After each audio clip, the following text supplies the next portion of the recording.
चौपाल देखने वाला सबला दर्शका ने राम राम सा भाई। आज की चौपाल में आप चर्चा कर रहे हैं ग्रामीण क्षेत्र में महिला स्वयं सहायता समूह की भूमिका के ऊपर, और महिला स्वयं सहायता समूह किया बन सके हैं, इसमें कितनी महिलाएं होनी चाहिए और इन्हें बैंक से अनुदान किया मिल सके है, और आप में कोई काम अगर महिलाएं शुरू करना चाहें तो क्या कर सके, किन किन तरीका का काम कर सके, और ग्रामीण विकास में महिला स्वयं सहायता समूह की भूमिका हो सके है। इन सब के बारे में चर्चा करने के लिए पधारी है वर्षा गहलोत जी, जो कि मुख्य प्रशिक्षिका है राजीविका से। वर्षा जी था को बहुत बहुत स्वागत करा हाँ चौपाल में। धन्यवाद वर्षा जी, एक बार तो आपको स्वागत कर ही दो है, लेकिन थाने बधाई भी देवा हाँ कि आप मुख्य प्रशिक्षिका हैं राजीविका में और बहुत सारी महिलाओं को एक समूह बनाकर काम कर रही हैं, जिससे महिलाओं को उत्थान भी हो रहा है। आपसे पहला सवाल आ कर रहा कि भाई जो स्वयं सहायता समूह है वो पहले तो जो लोग जाने नहीं है कि किया बने हैं के होवे है, बीने बताओ कि स्वयं सहायता समूह है के और किया बनाया जा सके है। स्वयं सहायता समूह ऐसा है कि जो ग्रामीण महिलाएं होती है, तो ग्रामीण महिलाएं अभी आर्थिक विकास में इतना ज़्यादा आगे बढ़ी नहीं है, तो जब से ये समूह बने तो 10-15 महिलाएं जो मिलकर उन्होंने अपने स्वयं के आर्थिक विकास के लिए एक गठन बनाया। वहाँ पर वो साप्ताहिक बचत करती है, लेन देन करती है और अपनी जो भी समस्याएं हैं वो रखती है। तो साप्ताहिक वो मीटिंग भी वहाँ पर अरेंज करती है। तो इस समूह में वो सारे आर्थिक लेन देन होते हैं और उनकी समस्याओं का समाधान वो बैठ कर निकालती है। समूह बनाने की प्रक्रिया जो ऐसी थी कि कुछ मुख्य कैडर चुने गए थे राजीविका के द्वारा, जैसे सीआरपी वगैरह होती है। तो जिस गांव में लगता है कि यहाँ पर अभी तक भी वो गांव पिछड़ा हुआ है, वहाँ की महिलाएं पिछड़ी हुई है, तो वहाँ पर वो जाते हैं, पता लगाते हैं कितने परिवार बीपीएल से हैं, कितने बहुत ही गरीबी रेखा से नीचे हैं। तो ऐसी गरीब महिलाओं को वो मोटिवेट करती है, प्रोत्साहित करती है कि आप ये समूह में जुड़िए, इससे आपको सरकार की तरफ से भी बहुत अनुदान मिलेंगे, सहायता मिलेगी, कुछ ऐसे आर्थिक ऋण भी मिलेंगे जो आपको वापस लौटाने नहीं होते हैं, और इस पैसों के द्वारा आप अपना स्वयं का कोई छोटा सा उद्योग शुरू करके आगे बढ़ सकते हैं, और वही कितना आप अपना विकास कर सकते हैं, किन किन बातों की जानकारी मिल सकती है, तो वो जानकारी देकर वो समूह बनाती है जी। और स्वयं सहायता समूह जब आप बना रहे हैं तो भी में किन किन चीज़ों की ज़रूरत है, मतलब कितनी महिलाएं जुड़नी चाहिए, या कोई आपने पास कागज पत्तर भी होना चाहिए कि जब आप बैंक से ऋण ले वहाँ कोई काम शुरू करवा के लिए तो कोई चीज़ अपने पास नकदी भी होनी चाहिए, कोई गिरवी रखवा के लिए भी कुछ ऐसा होना चाहिए, तो पूरी प्रक्रिया एक बार बताएं। नहीं, समूह में जुड़ने के लिए तो सबसे पहले तो ग्रामीण महिला होनी चाहिए। हाँ। और मतलब उसका जो पारिवारिक या आर्थिक स्तर है वो ज़्यादा ऊंचा नहीं होना चाहिए, क्योंकि जो पहले से ही अगर सक्षम है तो उनको जोड़ने से तो कोई मतलब नहीं। हाँ, तो जो गरीबी रेखा से नीचे हैं या बीपीएल परिवार से, उन महिलाओं को ऊपर उठाने के लिए, क्योंकि इसका मुख्य उद्देश्य राजीविका का है कि गरीबी उन्मूलन और ग्रामीण महिलाओं का विकास। तो ऐसी महिलाओं को चुनकर समूह में कम से कम 10 महिला से लेकर 15 महिलाओं तक का एक समूह बनाया जाता है। तो इसमें इनके यही आधार कार्ड से पहचान पत्र है, उस गांव का राशन कार्ड वगैरह है, यही सारे डॉक्यूमेंट्स, उनका एक फ़ोटो वगैरह ये लिया जाता है, एक फॉर्म भरा जाता है, आवेदन पत्र कि आज से ये इस समूह में सदस्य बन रही है, और सभी समूह का अपना अलग अलग एक नाम रखा जाता है, जय अम्बे, माता भवानी, जो भी उसका पहचान होती है। जी जी, वो सारी महिलाएं मिलकर जो भी तय करें वो हो सके है, वो हो सके हैं, तो वही उसी आधार पर वो नाम रखती है। और फिर अगर क्योंकि वो एक रिकॉर्डली उनका हो जाता है उसमें, तो फिर कोई परेशानी आती नहीं है। और शुरुआत में फिर सरकार से मिलता है 15,000 रुपये, उसमें जो समूह में घूमता है कि भाई 10 लेडीज़ है या 15 लेडीज़ है, तो 15,000 में बराबर का बढ़ जाता है कि अब उन पैसों से आप कुछ शुरुआत करें, क्योंकि शुरुआत में पता नहीं चलता ना उनके पास पैसा है या नहीं, जिससे वो आगे बढ़े। तो इसलिए ये सरकार ये पैसा उनको देती है कि आप कुछ इन पैसों का उपयोग करके आगे बढ़ सकें। और फिर धीरे धीरे धीरे 6 महीने जैसे हो जाते हैं, 1 साल हो जाता है, उस समूह का अगर सारा कार्य अच्छे से चल रहा होता है तो फिर वो बैंक लोन के लिए आवेदन आगे दे सकती है। तो उसके लिए जितनी भी समूह की सारी महिलाएं होती है, उन महिलाओं का उसमें सहमति होना ज़रूरी है कि भी अगर लोन के लिए जा रहे हैं तो एक दीदी क्या कह रहे हैं, दूसरी दीदी क्या कह रहे हैं, लोन किस लिए लिया जा रहा है बैंक से, तो वो सारी चीज़ें बैठकर मीटिंग में डिस्कस की जाती है, चर्चा की जाती है। फिर सारी दीदियाँ अगर सहमत होती है तो वो अपने हस्ताक्षर कर देते हैं, प्रस्ताव लिखा जाता है, वही प्रस्ताव लेकर फिर बैंक में जाया जाता है। बैंक से मैनेजर या कोई भी अधिकारी आता है, समूह के रिकॉर्ड्स वगैरह चेक करता है कि हाँ सारी चीज़ें, अगर उसमें लेन देन वगैरह जो भी है, सारा कार्य अगर अच्छे से हो रहा है और वो लोग भी अगर एग्री हो जाते हैं तो फिर आगे उनको लोन के लिए मतलब शुरुआत में स्वयं सहायता समूह चलावा के लिए जो छोटी सी रकम मिले है वो सभी महिलाओं में बराबर बढ़ जाए, और भी को इस्तेमाल आप कोई भी काम करवा में कर सका। हाँ, वर्षा जी, एक बात जानिए कि जैसे बहुत सारी महिलाएं हैं, हर महिला की रुचि अलग काम में हो सके है, तो ज़रूरी है जो समूह बने हुए हैं वो सिर्फ एक ही काम करें या सारी महिलाएं अपनी मर्जी को अलग अलग काम कर सकें? नहीं, अगर वो जो लोन लेकर अगर कुछ कार्य करना चाह रही है तो उसमें तो ऐसा है पैसा बरोबर बढ़ता है। तो अगर ऐसा नहीं है ना कि मेरा इंटरेस्ट है कि मैं कुछ गृह उद्योग शुरू करूं जी, तो जी। मैं वो कर सकती हूँ। किसी दीदी को कोई पार्लर में इंटरेस्ट है, अगर उनको उनका प्रशिक्षण है, उनका कौशल है उनके पास, तो वो शुरू कर सकती है।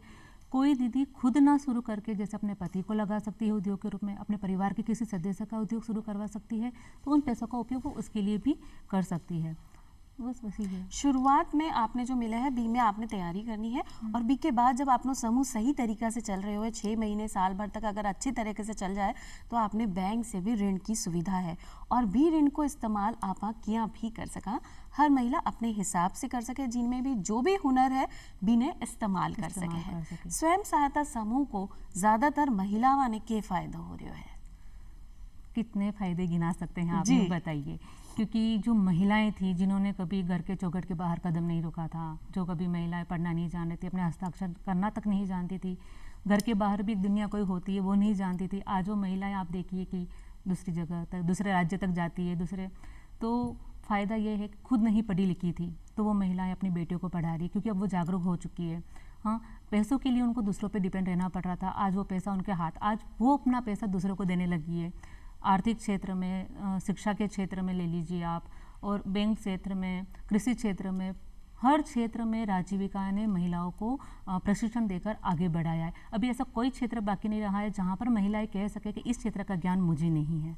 ऐसा जी, तो महिलाएं सशक्त भी हो रही हैं और आत्मनिर्भर भी हो रही हैं और साथ ही साथ आत्मविश्वासी भी बन रही हैं कि भाई हम भी बहुत कुछ कर सके हैं अपने परिवार को लालन पोषण करवा के लिए, आर्थिक स्थिति संभालवा के लिए हम भी सहयोग कर सके हैं। पहले जो महिला घर से नहीं निकल सकी वो घर से निकल भी रही है, अपने हाथ में भी के पास पूंजी है तो भी को इस्तेमाल अपना तरीका से कर सके। चाहे भाई घर में कोई बीमारी आ जाए या अपने टावरा की शिक्षा है बी पे खर्च करे या खुद पे खर्च करे या अपना नया काम शुरू करना चाहे। वर्षा जी, एक सवाल ऐसा आवे है कि आज आप मुख्य प्रशिक्षिका है राजीविका में, आपकी शुरुआत कहाँ से हुई स्वयं सहायता समूह में? देखिए, जैसे कि पढ़ी लिखी तो मैं भी थी, लेकिन मैं भी बस वही घर तक सीमित थी। मुझे भी इतना जानकारी नहीं है कि इस घर के बाहर दुनिया होती है। ऐसा ज़रूरी नहीं कि आप पढ़े लिखे हो तो आपको सब आता है। मैं भी घर के चार दीवारी में, मैं प्राइवेट स्कूल में अध्यापिका थी समूह में जुड़ने से पहले। तो जब मुझे पता चला, कुछ दीदियों ने अरे आज बातें करती थी कि समूह चल रहे हैं, हम बचत कर रहे हैं ऐसा, तो मुझे भी थोड़ा इंटरेस्ट देखा, मैं ये किस चीज़ के बारे में बातें कर रही है। तो मैं दीदियों के पास गई तो उन्होंने मुझे समूह के बारे में सारी चीज़ें बताई कि ऐसे बाहर से कोई दीदी आई थी, हमारा समूह बना के गई है, इसमें हम ऐसे साप्ताहिक बैठक करते हैं, ये इसमें फ़ायदे मिल रहे हैं, हम आगे बढ़ रहे हैं। तो मैंने बोला जब वो गांव की महिलाएं होकर इतनी अच्छी अच्छी बातें करने लगी तो ज़रूर इस समूह में कुछ ना कुछ फ़ायदा है। तो मुझे भी थोड़ा उसमें रुचि जगी, मैं भी उन दीदियों से मिली, फिर मैंने भी कहा कि भी मुझे भी समूह में जुड़ना है। तो दीदी फिर मैं 2015 से उसमें जुड़कर फिर मुझे उसमें ये वैकेंसियाँ वगैरह निकली थी कि आपको भी अगर काम करने में आप इच्छुक हो तो आप भी चाहिए। तो मैंने भी उसमें आवेदन किया था। तो सबसे पहले माइक्रो एंटरप्राइज कंसल्टेंट यानी लघु उद्योग सलाहकार के रूप में मैंने कार्य किया। उसमें 2 साल तक हमारा प्रशिक्षण चला था कि कोई गांव की महिलाएं 500 रुपये से 1000 रुपये से कैसे एक उद्योग शुरू कर सकती है। जी जी। तो कृषि से ज़्यादा महिलाएं, गांव की महिलाएं कुछ नहीं जानती थी कि कृषि से हटकर भी उनका काम कुछ है। तो वो महिलाएं आप देखिए कि 500 रुपये से कैसे उद्योग कर सकती है, उसके लिए क्या क्या रिकॉर्ड्स उनको रखने चाहिए, कच्चा माल कहाँ से लाना चाहिए, किस ग्राहकों को कैसे आकर्षित कर सकती है, ग्राहकों को कैसे अपने पास बुला सकती है, और कैसे ये मतलब चीज़ें हैं कि एक छोटा सा उद्योग किस स्तर से बड़े स्तर पे जा सकता है। ये सारा प्रशिक्षण हमें 2 साल के अंदर दिया गया था। उसी में हम लोग ने फिर PTS, डे बुक्स वगैरह, जो लेखा जोखा होता है एक व्यापार का, कि कहाँ आप नकद बिक्री कर रहे हैं, कहाँ उधार बिक्री कर रहे हैं, आय मतलब जितना भी आर्थिक संभालने को तरीकों भी आपने पता चला। फिर हमने महिलाओं को सिखाया और एकदम ग्राउंड लेवल से लेकर एक उच्च बिजनेस आप कहाँ ले जा सकते हैं तो वो सिखाया। अभी फिर वो उसमें हमने काम किया बहुत से, मैंने मतलब हमारा एक ग्रुप बना था इसमें लघु उद्योग में, एकता MEC ग्रुप।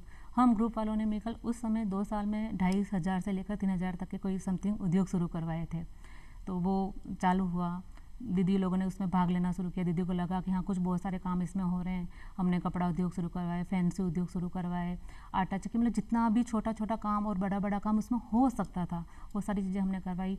बहुत सी महिलाओं को प्रशिक्षण भी दिलवाया। उसमें प्रशिक्षण देने के बाद भी कोई आप उद्योग शुरू कर सकते हैं अगर जानकारी नहीं है तो वो चीज़ करवाई। फिर उसमें चयन हुआ मास्टर ट्रेनर का कि अब आप इसमें अगर एकदम परफेक्ट हो चुके हैं तो अगर आप इसमें बाहर जाना चाहें, यही जानकारी आप लोगों को देने हैं। तो उसमें भी हमारे एग्ज़ाम्स वगैरह हुए और मैं मास्टर ट्रेनर के रूप में सेलेक्ट हुई। उसके बाद और ऊपर से एग्ज़ाम हुए और चेक पॉइंट्स वगैरह हुए और आज मैं स्टेट लेवल की मास्टर ट्रेनर हूँ और बहुत से भी 2-3 राज्यों में जाकर ट्रेनिंग दे के आई चुकी हूँ। बहुत ही बढ़िया उदाहरण है महिला सशक्तिकरण को कि महिला में क्या आत्मविश्वास आ सके है।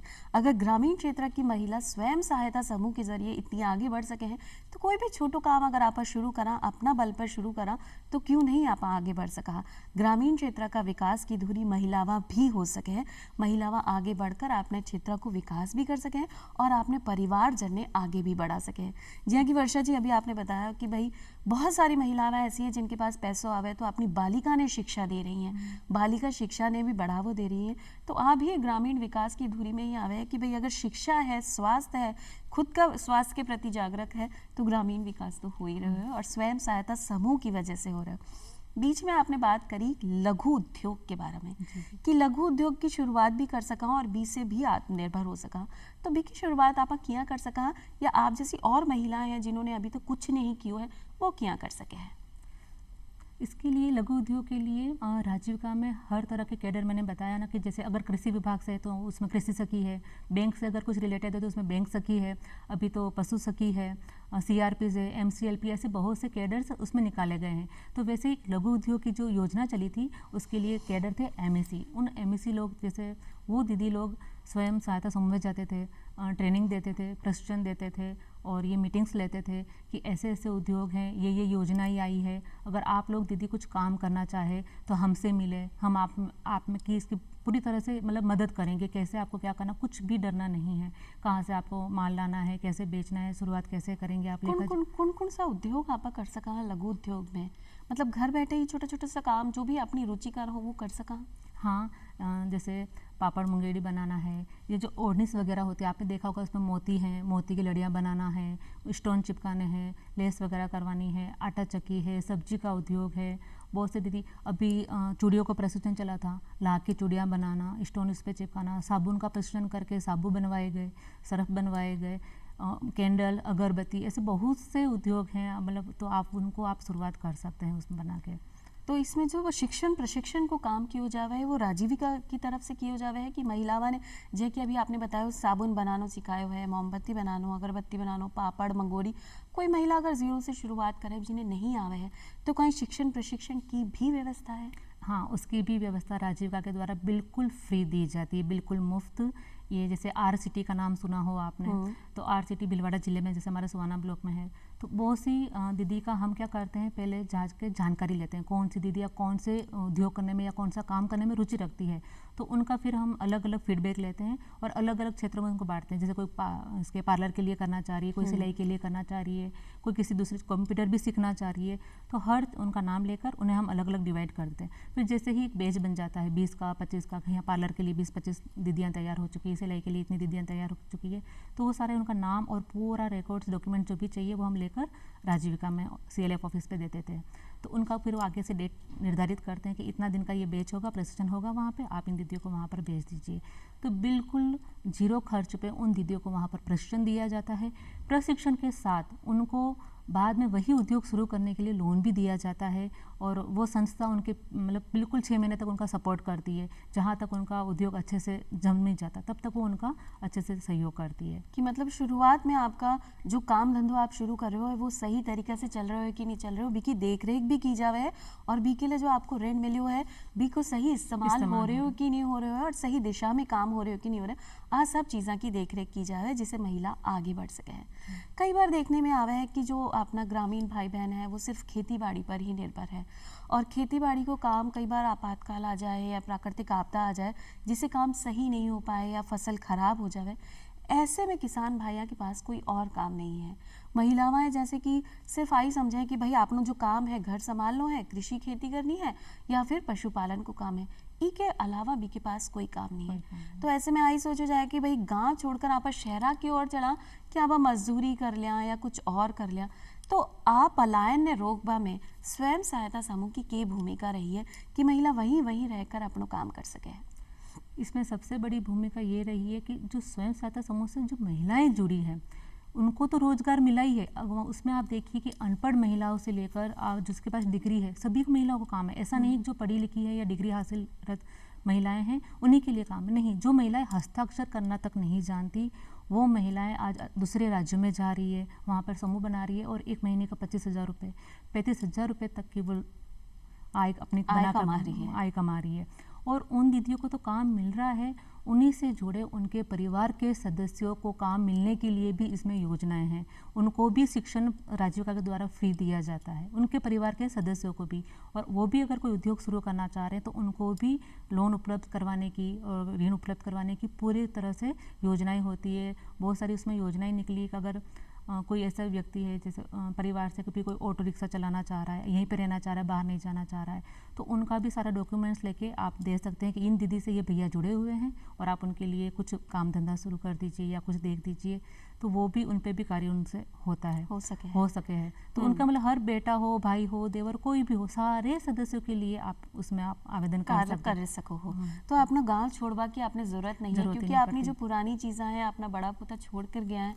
बिना अगर अपन बेच बाज के बाहर चला जाए और बाहर भी आपनो काम नहीं हो तो आपनो जीवन चलाना बहुत मुश्किल हो जाए। ऐसे समय में जो स्वयं सहायता समूह है वो बहुत अच्छी भूमिका निभा रहे हो कि महिला तो सशक्त हो ही रही है और साथ ही साथ परिवारजन ने भी नए नए काम सीखवाने मिल रहे हो और करवाने मिल रहे हो, जिसे बैठे ही रहकर आप लोग काम भी कर सका हो और अपना जो परिवार है बीने भी संभाल सका। महिला सशक्त हो रही है, साथ ही साथ समाज में ऐसी बहुत सारी बुराइयां हैं जैसे कुरीतियां हैं वो हैं। तो कहीं अगर महिला सशक्त है और स्वयं सहायता समूह में अपनी आर्थिक स्थिति मजबूत कर चुकी है तो एक निर्णय लेवा की बात आवे है, तो कहीं महिला आज ऐसी सक्षम है कि अपना निर्णय खुद ले सके है और समाज में जितनी भी बुराइयां हैं बीने खत्म करवा को प्रयास कर सके है। जी जरूर, बहुत सी कुरीतियाँ हैं। आप पहले ही देखिए कि जो महिलाएं घूंघट में रहती थी, उस घूंघट प्रथा को छोड़कर आज महिलाएं बाहर निकल चुकी है। ये जो सबसे बड़ा बंधन था उसके लिए। और घर की दहलीज नहीं छोड़ना, ज़्यादा ऊंचा नहीं बोलना, तो ये सारी चीज़ें आज आप देखेंगे कि एक महिलाओं के जो पास पर्थ है लेकिन वो उड़ नहीं पा रही थी, तो ये जो उड़ान है, ये जो आकाश है, ये राजीविका ने महिलाओं को दिया है। तो ये सब बाल विवाह जैसे आप ले लीजिए, कुप्रथा थी, तो अब महिलाएं क्या है समूह में जुड़ी है, पढ़ना लिखना भी सीखी है और इसमें बहुत सी उनको जानकारियाँ मिली है। तो बाल विवाह जैसे चीज़ों को भी महिला उनके ऊपर जो बीत चुका है, क्योंकि वो बाल विवाह से दौर से गुजर चुकी है, तो अब वो लोग प्रण ले रहे हैं कि हम अपनी बेटियों का बाल विवाह नहीं होने देंगे, उनको अच्छे से पढ़ाएंगे, उनको अपने पैरों पर खड़ा करेंगे, आत्मनिर्भर बनाएंगे। ये चीज़ें रुकी है। पहले लड़कियों को गाँव में पढ़ाया नहीं जाता था, कितना ही उनका अच्छा मन होता था तो उनको दबा देना पड़ता था अपनी इच्छाएं। तो नहीं, आज महिलाएं आगे होकर अपनी बेटियों को आगे शिक्षा देने के लिए प्रेरित हो रही है, उनको वहाँ तक ले जा रही है, बाल विवाह पर रोक लगा रही है। जहाँ पे लगता है दहेज प्रथा जैसी चीज़ों पर भी अब समूह की महिलाएं जागरूक हो चुकी है, उनको रोकने का काम कर रही है। घरेलू हिंसाएं हो रही है तो उसके लिए भी राजीविका ने जेंडर मास्टर ट्रेनर तैयार किया है, एक जेंडर योजना बनाई है जिसमें आप अपने अधिकारों के खिलाफ आवाज़ मतलब अधिकारों के लिए लड़ सकते हैं, आवाज़ उठा सकते हैं। और पहले क्या महिलाओं को डर था कि मैं अकेली हूँ, जब से समूह बनाया तो उनको पता है कि मैं अकेली नहीं हूँ, मेरे समूह से 15 लेडीज़ मेरे साथ है। फिर वही समूह जब ग्राम संगठन से जुड़ता है तो सैकड़ों लेडीज़ उसके साथ में हो जाती है। वही संगठन जब CLF से जुड़ता है तो हज़ारों लेडीज़ उसके साथ हो जाती है। और जब CLF डिस्ट्रिक्ट लेवल पे आ जाता है तो आप देखो कि लाखों महिलाएं उसके साथ में खड़ी हो जाती है। तो जो महिलाओं का डर था वो अब नहीं है। पहले उनको डर था कि अगर मैं कुछ सामने बोलूँगी तो मुझे घर से निकाल दिया जाएगा, तो मैं कहाँ जाऊँगी।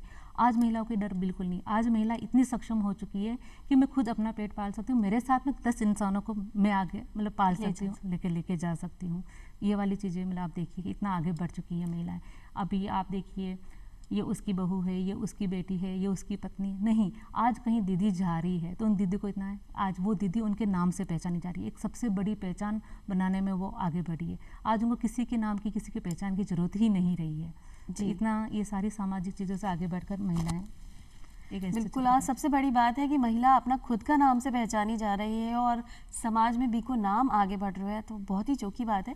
और महिला तभी सशक्त हो रही है जब वो अपना पैरों पे खड़ी है, और पैरों पे खड़ी होने के लिए जो स्वयं सहायता समूह है वो बहुत ही चौकी भूमिका निभा रहे हुए कि सारी महिलावां मिलकर अगर कोई काम करे तो कोई भी काम छोटो या बड़ो नहीं हो सके, या कोई ऐसा काम हो ही नहीं सकते हैं कि जो महिलावां नहीं कर सके हैं। जी हाँ, कि आप बात कर रहे हैं बार बार स्वयं सहायता समूह की, तो स्वयं सहायता समूह बनावा में नियम और कायदा को भी ध्यान रखना पड़े है। तो ऐसा कौन कौन सा नियम और कानून है जिनको खासो ध्यान रखना पड़े है? सबसे पहले तो वो जो महिलाएं हैं जिनको हम समूह में जोड़ रहे हैं वो ग्रामीण क्षेत्र से ही होना जरूरी है जी। उनके परिवार का कोई सदस्य किसी सरकारी विभाग से नहीं होना कार्यरत नहीं होना चाहिए। और फिर उसमें जो नियम होते हैं कि नियमित साप्ताहिक बैठक रखनी जरूरी है। हर सप्ताह में कोई एक दिन वो रखा जाता है कि इस दिन हमारी मीटिंग रखनी, तो नियमित साप्ताहिक बैठक होना जरूरी है। नियमित साप्ताहिक बचत जो वो लोग कहते हैं, किसी समूह में 20 रुपये होती है, किसी समूह में 50 रुपये होती है, तो वो बचत उस मीटिंग में आना जरूरी होता है। नियमित लेन देन उस समूह में होना चाहिए कि जो पैसा इकट्ठा होता है तो उसको भी तो वापस बढ़ाना ना आपको, तो उसको आप जब ऋण के रूप में देंगे तो बदले में आपको ब्याज आएगा, तो वो पैसा आगे बढ़ेगा। तो जो पैसा इकट्ठा हुआ है उसको देना और बदले में उसको वापस ब्याज के साथ वापस लेना, तो ये नियमित लेन देन उसमें होना चाहिए। फिर उसके जो 7 रजिस्टर होते हैं, रिकॉर्ड्स जिसे कहा जाता है, वो 7 रजिस्टर उस बैठक में कंप्लीट होने चाहिए कि आज की बैठक में इतने सदस्य उपस्थित हुए थे, इतनी लेन देन हुई थी, इतनी उसमें से किस्त दी गई थी, इतना ब्याज आया था, वो सारी चीज़ें उसमें लेखा जोखा होना बहुत ज़रूरी है। तो ये सारे पंचसूत्रों का नियमों का पालन करके ही समूह अच्छा चल सकता है। अगर ये सब नहीं किया जाएगा तो समूह की स्थिति डामाडोल हो जाएगी। इसके लिए पंचसूत्र का पालन करना बहुत ज़रूरी है। जी, तो शुरुआत में ही आपने जान लेना चाहिए कि स्वयं सहायता समूह बनावा का नियम क्या है और बिना किया चलाया जा सके। अगर आप सारा नियमा ने ध्यान रखें तो आपनो जो समूह है वो सही तरीका से चले और आगे बढ़कर बैंका से भी ऋण मिल सके है और आपनो व्यापार भी बढ़ सके है। जी हाँ, बहुत सारी महिलाएं हैं, सब अपनो अपनो निर्णय ले लें कि भाई आप ई तरीका से आपनो नियम करांगा और आपना स्वयं सहायता समूह चलावेगा। लेकिन कई बार ऐसा हुआ है, बहुत सारी परेशानी भी आवे है, कठिनाइयाँ भी आवे हैं समूह चलावा में। तो ऐसी कौन सी छोटी छोटी सी परेशानियाँ हैं जो आवे हैं और भी इन्हें दूर भी किया जा सके है? जैसा कि आप जानते हैं कि ग्रामीण क्षेत्र की महिलाएं तो कहीं कुछ मुद्दों पे उनको समझाना बहुत भारी मुश्किल काम हो सबका विचार अलग अलग विचार अलग होते हैं उनके। जो किसी चीज़ को लेकर अगर वो अड़ जाते हैं, नहीं ये चीज़ ऐसा हो रहा है तो हो कैसे रहा है, और ये ऐसा है तो वैसा क्यों है, मतलब होती बहुत सरल बात है, लेकिन उनको सभी को एक ही मुद्दे पे सहमत कर पाना बहुत मुश्किल हो जाता है। अभी जैसे आप बैंक लोन को ही लीजिए, बैंक लोन उनको महिलाओं को आगे बढ़ाने के लिए होता है, लेकिन उनको ऐसा कि भाई इन दीदी के लिए अगर बैंक लोन हो रहा है तो हम बाकी की दीदियाँ क्या करेगी, तो उनको भी वो समझाना पड़ता है कि जब बैंक लोन होगा तो उसका हिस्सा आप सभी को भी मिलेगा, उन पैसों से आप भी आगे बढ़ सकते हैं, अपने परिवार को आगे ला सकते हैं। तो उन विचारों में उनको सहमत करना बहुत भारी काम हो जाता है। जी जी, वही रहता है। तो वर्षा जी जिया की थे बताया कि स्वयं सहायता समूह जो है वो अपना ग्रामीण क्षेत्र में कितनी अच्छी भूमिका निभा रहे हो और जितनी भी महिलाएं हैं बिने आगे बढ़वा के लिए प्रयासरत हो रहे हैं। महिला आत्मविश्वासी बन रही है, सजग हो रही हैं अपने अधिकारा का प्रति, अपने कानूना के प्रति, और किया आपा अपना परिवार ने साथ लेकर अपनी आर्थिक स्थिति मजबूत कर सका। आज सब महिलाएं सीख रही हैं। और जहाँ तक बात रही शिक्षा की कि ज़रूरी नहीं है अगर आप स्वयं सहायता समूह बना रहे हैं तो आपने शिक्षित होना ज़रूरी है, आप छोटी सी समझ के साथ भी आगे बढ़ सका, और नहीं तो जो 10-12 महिलाएं आपने साथ जुड़ेड़ी है वो आपने सही तरीका से समझा सके हैं कि भैया आपने आगे क्या करना है। वर्षा जी, मैं था को धन्यवाद देना चाहा कि आपनी जो नई महिलाएं हैं जो स्वयं सहायता समूह बनावा की कोशिश कर रही हैं, बी ने जागरूक करवा के लिए और बी में आत्मविश्वास भरवा के लिए, था को बहुत बहुत धन्यवाद। और आज की चौपाल में बस इतना ही, फिर मिलांगा एक नई जानकारी के साथ, तब तक के लिए राम राम सा। राम राम।